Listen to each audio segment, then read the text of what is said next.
Hello, I'm Makri Nabuka, counseling psychologist with Nawiriwellness Center for Health and Wellness.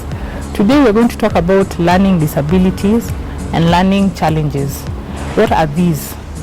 What this has been found to be is that there is a number of children who struggle with learning, and their struggles are different. Some struggle with letters and sounds, others struggle with numbers, others struggle with writing, others struggle with a combination of all these things. So what one needs to do is to get them to be assessed and for determination to be made. So for example, when one has a challenge with letters and sounds and numbers, that would be likely to be a case of dyslexia. So they are not able to identify letters and to combine sounds well and to even recognize numbers. Then the other learning disorder is one that relates to numbers, and here you find that the child is not able to work with mathematical operations as others typically are able to. Yeah? This is called dyscalculia.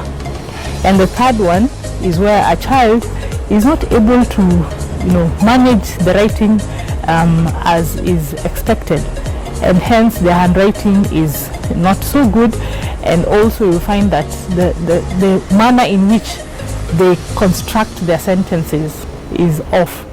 They'll likely not be able to capitalize as is expected, to punctuate as is expected, to have a flow in their stories as they write them.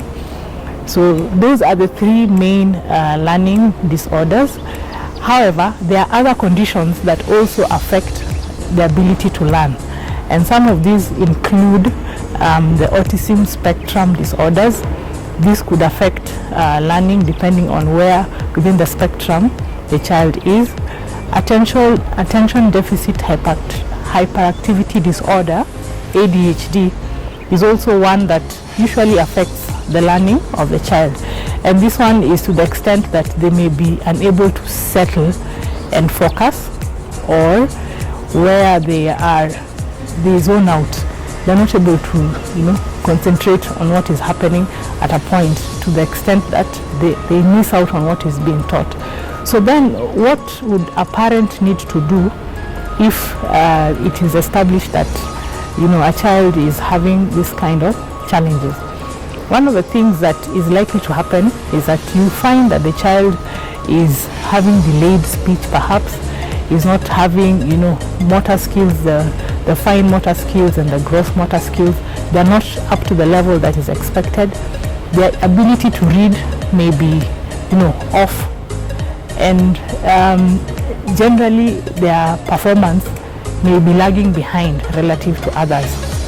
Those are some of the signs that would trigger one to want to find out, what can I do?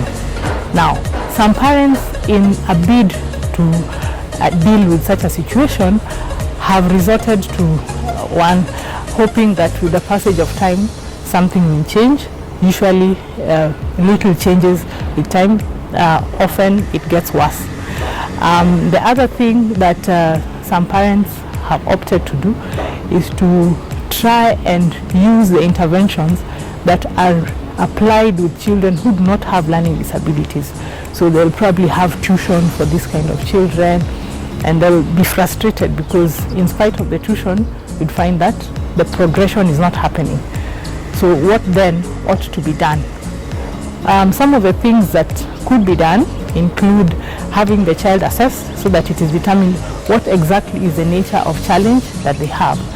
The other thing would be to work with the teachers, because the teachers are able to give some form of direction given the experience that they have with children. And then there are other things that as a parent one would need to attend to. First of which is acceptance that the child is special, is different, and requires a different way of being managed. Now, the different ways of managing them varies by the nature of the challenge that they have. So what I would invite you to consider to do is to get in touch with us at Nawiriwellness Center for Health and Wellness, so that we can work with you to then help the child to get the help that is necessary for their specific challenge.